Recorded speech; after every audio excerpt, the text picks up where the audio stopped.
We have located a map that is no longer here, but we have found a photo of it, and I'm going to show it to the world today. We are given a mainstream narrative, force-fed a narrative from day one, and on average, given more money for the rest of our lives if you continue through this indoctrination program, this system, longer than everybody else, and call it college. We are told these narratives for decades, molding our minds to believe that cathedrals, such as the Hereford Cathedral, was completed in the year 1250, 774 years ago, where we have shown that the mainstream narrative tells us that basically nobody was even here, telling us that the population of nobody was so much more advanced than billions of people that we have today, while at the same time telling us that we are evolving and advancing. A population of basically nobody, knocking out palaces with zero training programs, no lights, no power tools, nothing. And then these palaces are here before us today, looking better than ever, looking better than anything we construct today. Go inside one of them, and you will feel its presence, that they are much more than we are told. We are given a narrative that holds keys that we have found right here on this channel. We have exposed these patterns to the whole world. We have shown that these narratives all over the world are created by the same source. These keys are given to us, and in my opinion, they have always been here, where they were just waiting to see who could find them. I think this is a game, and lucky for us, it's a game that we are very good at. When we dig deeper into this Hereford Cathedral, and we find that its origins held an even earlier church, where the new church had a very short life, of course, for it was plundered and burned down in 1056. It was not, however, destroyed until its custodians had offered vigorous resistance. So we get the fire nod, and now we know that it's time to go deeper and show that this cathedral was built by an extremely advanced civilization, one that we are not being told about, one that constructed these incredible structures all over the world, a population that was much bigger than what we have today, a population that didn't ride around on donkeys. They fully understood how to construct a palace that lasts forever. After hitting the chisel with a hammer all day long, they did not go over to their horse parking spot, where the horse was just standing all day long. They did not ride their horse home and sleep in a wooden shed. This extremely advanced group of people, this group is being hidden from us. And the proof is all over the world. And the coolest part about this research, in my opinion, is that you can go inside these palaces today. And they're in almost every single city in the world. Hereford Castle, check the inside out. Look at those wooden plank benches compared to the incredible construction of the palace itself. Look at the ceilings. The craziest part about this is that there was never a bad construction company in the 1250s, according to the mainstream narrative. Not a single flaw in any country. This fact alone should have alarms going off in everybody's head, if they haven't been going off already. And if they're not going off, I'm gonna fix that right now. A place of worship has existed on the exact same site of this present building since the 700s or earlier. Another narrative where there are multiple buildings on the same site. And we have all the documents backing this statement up. No. This cathedral has the largest library of chained books in the world, where this gets very interesting. This palace is home to the Mappa Mundi, which is its most famous treasure. A map from the old world, in my opinion. We are told this is from over 700 years ago. A map of the old world with Jerusalem at its center. Are we ready to go even deeper? A larger Mappa Mundi, the Ebstorf map, was destroyed by Allied bombings in 1943, though photographs of it survived. Now, we can all see how these operations worked. We understand at this point what wars were most likely used for. We are beginning to understand the entire operation at this point. And through hours and hours of clues, repetition from the narrative, a massive amount of clear lies, through 70 episodes, there are less and less sitting at the other side of the table. There are thousands of us right now for a reason. Now, let's take a look at this map. Let's pretend that this is a true depiction of where we live. Bombing the other one in 1946, obviously deliberately destroying it. We can see Jerusalem is right here in the center, with Jesus on the cross. You have mermaids down here, and a clear depiction of a griffin, which we know is linked to Tartaria. All of this showing me that there is so much more to our true history than what we are being told in these classrooms. This place that we live is not at all what we are told. On the right-hand side, you have people with faces on their chest. And right above Jesus, you have the Tower of Babel. Now, normally when something is written down, I have a very hard time believing it to be real. But the fact that they bombed the other one definitely shows me that there's something about this map that is very important to us. Let's take a look at the one that they bombed. This is where they tell us that in 1843, they found this map in a convent in northern Germany. It was 12 feet by 12 feet. Again, all centered around Jerusalem. And remember that they tell us a very interesting detail, that they found this map in 1843, where exactly 100 years later, on the dot, in 1943, they bombed it and destroyed it during the Allied bombings. All of this happening during our current civilization, wiping out possibly the true history, possibly the true map. If this place that we live is really centered around Jerusalem, and in 1946, the narrative changed, bombing this map and possibly other things inside that building that would have given a lot of stuff away to us, which was, of course, also in northern Germany, where you can begin to put the pieces together. And I'm just gonna do it.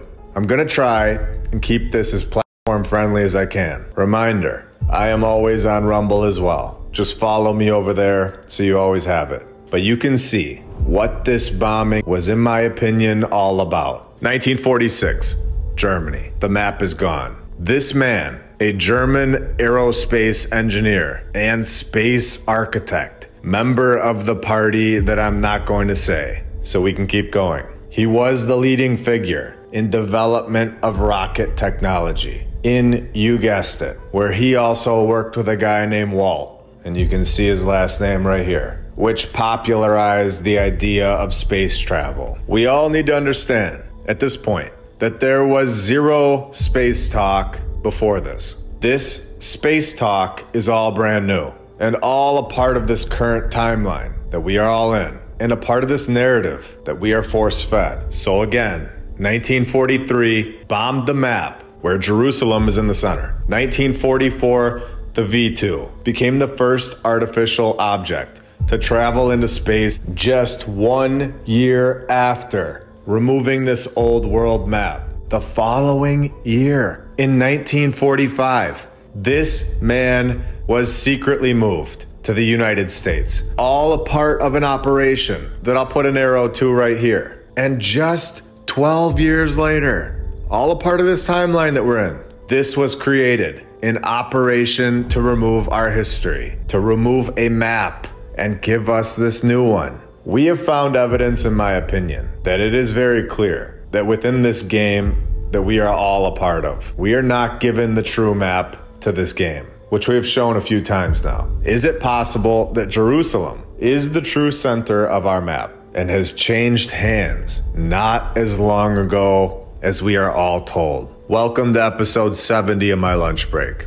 I hope you're all having a great day, and if you're new, welcome.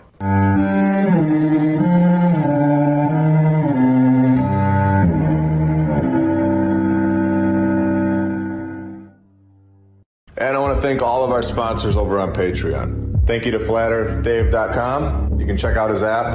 I'll put the link in the description, and you can use my referral code, MLB. He also has my lunch break on the homeschool section of the app, which is really cool. Thank you to Rebecca K, Don Gaston, Christopher Arietta, The Lady Lacey Show, David and Sherry Ferguson, Edwin Johnson, Chuck Templeton, Joy Lee, PNR, Stephanie Nolan, The Burlesons, Suez KC, Dan Woodall, Dale, DJ Clicktrack, Edward and Brianna, Jacob Law, Jim Ribley and Christine Duggan, Kyle Glascock, Tim Rack, William Richard Jeffries V, PKTFnews.org, Regna Saturna, Dendries NL, Juana Mesher, Sirius Feline, G Power, Natalie Shippenoff, TheGoldenTeacher.co, Amberson EMC, Blake, HK Sue, Isaac Wright, Melissa Edgar, Biggles, Clayton Lamar, Ultimus Maximus, Lee Anderson, Noble Task Homestead, John Adams, Easy and Whitney, Roberts O'Zolins, Old World Exploration, Kyle Logan, Michael Powell, Sarah Fenton, The Crypto Schizo, Rick Tapkey, Ryan and Laney Benner, The Arnolds, 3D6.Space, Attila Power, VKH Bonner, Jason Neufeld, Rod James, Bell's Clarions for God, Forbidden Gecko Love, Justin Grobner Grubb, Leah Strong, Peter Batani, Buck Suey, Dakota Dunn, Eric Martinez, Ivan Apoctoli, Jesse DeLeon, Jim Bro, Todd K, Edwin Rice, Helmut, Charles Kruger, Daniel Zid, Glenn Gunderson, Pacific Crafted, HaggardT-shirts.com, Meta, Jason Hochberg, Marie C, ValleyMedicinals.com, David and Irene, Michael Dingyu, Michael Powell, Michelle Wilson, Patriot Armory, Tom O'Hara, Wayne T, James Alt, Dan McGee, Vince Moreno, Stony Stargod, Roz Matthews,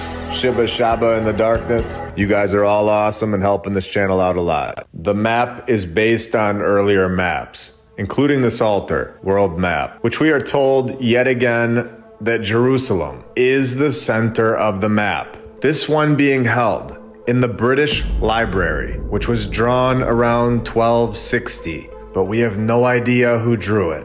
Where we know all about the year 1079.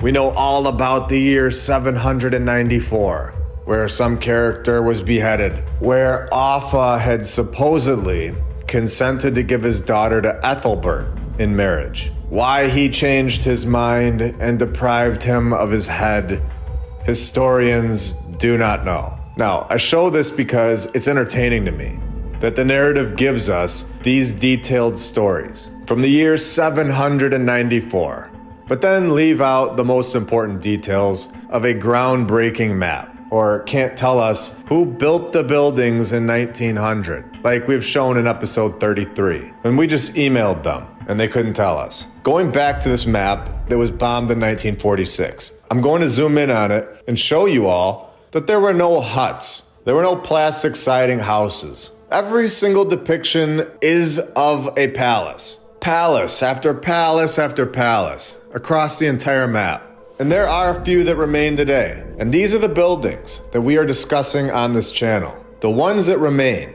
But we can clearly see that there were so many more that have been removed from our view. I'll scroll around a little so you can all get a good look at this map that is gone now. And then I'm going to show you what I believe is a depiction of the exit to our current map, the one that is being hidden from us. Down here at the bottom left, there is a massive opening where I think that this is definitely part of the reason for trapping our minds and telling us that we are trapped on a ball, flying through space, where, remember, this is a brand new idea, and we all know whose idea it was. We have shown that in this episode. And now there is nowhere to go, where if these maps that have been destroyed are true, then there would be openings, possibly leading to more land, which coincides with this treaty that was introduced in 1959, the exact years that we are talking about here. Destroying this map,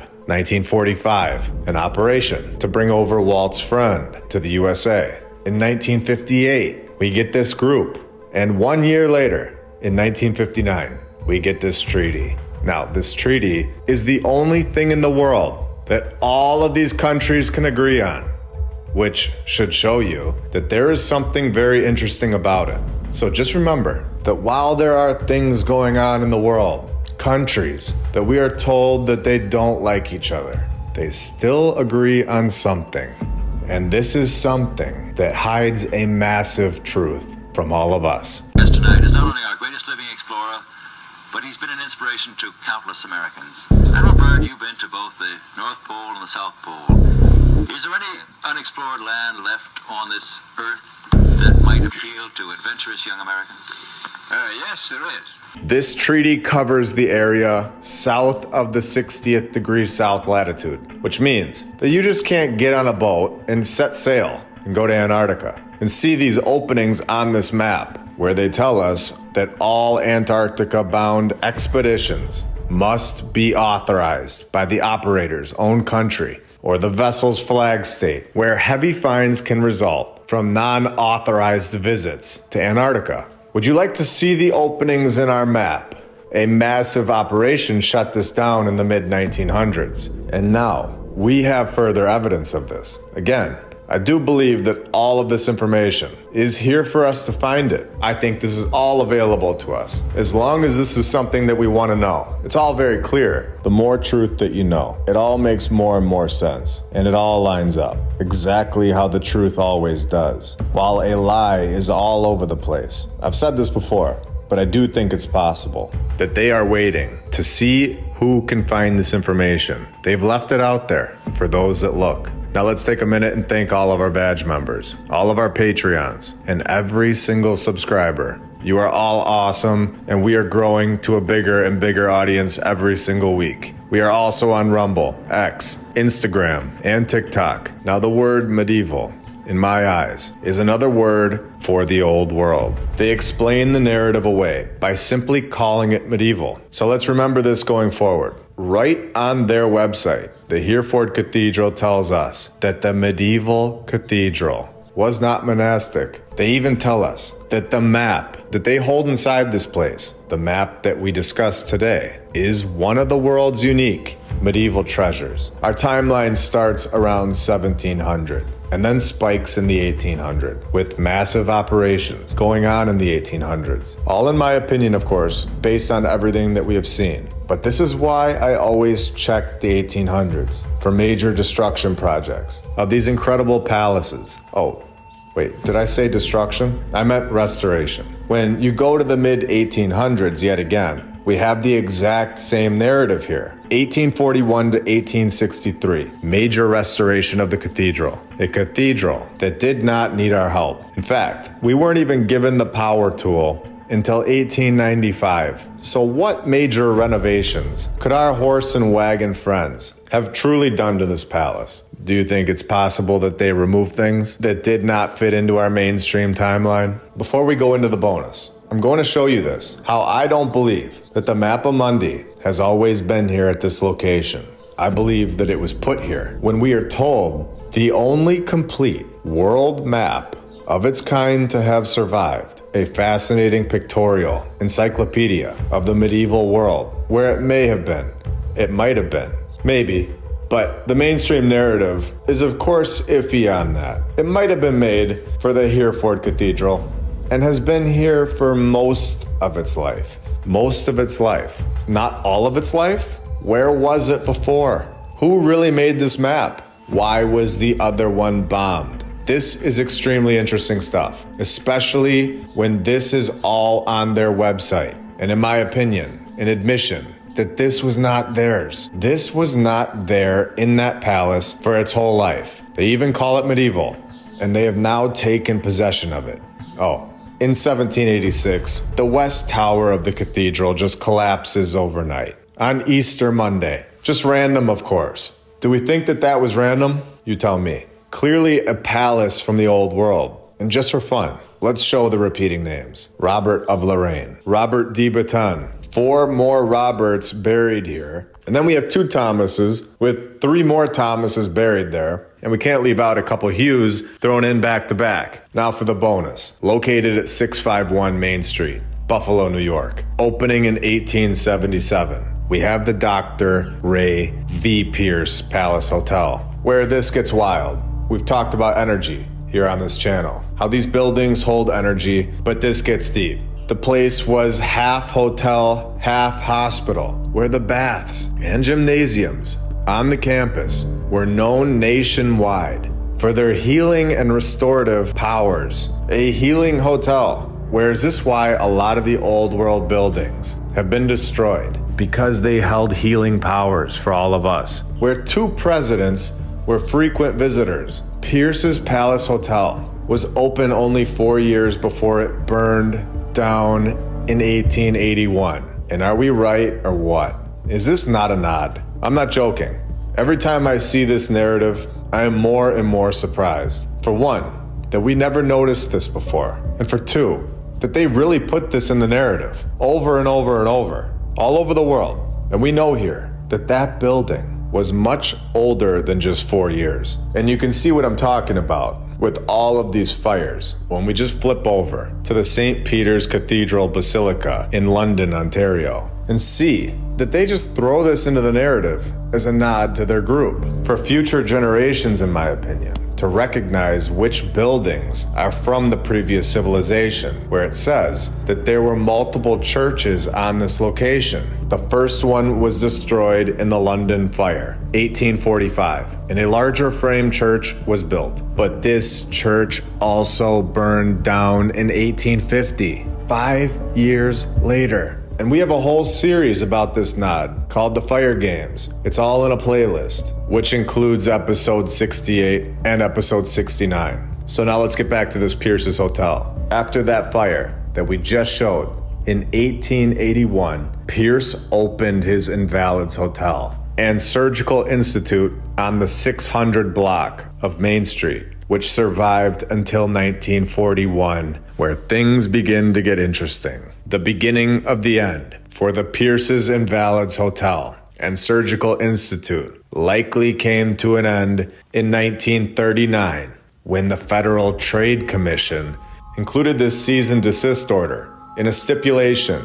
They were basically no longer allowed to call themselves doctors or medical men. They were no longer able to give medical advice. Not being able to call themselves doctors or call their advice medical advice must have been a lethal blow a little over a year later, where in my opinion, this was the end of this old world medicine, old world healing powers coming to an end when on August 1st, 1941, the Invalids Hotel and Surgical Institute discontinued operations, and Pierce, the one that had this knowledge of old world healings, passes away. And 2 years after that, 1944, Kane announced that they would be destroying all of the Pierce's estate's glass work.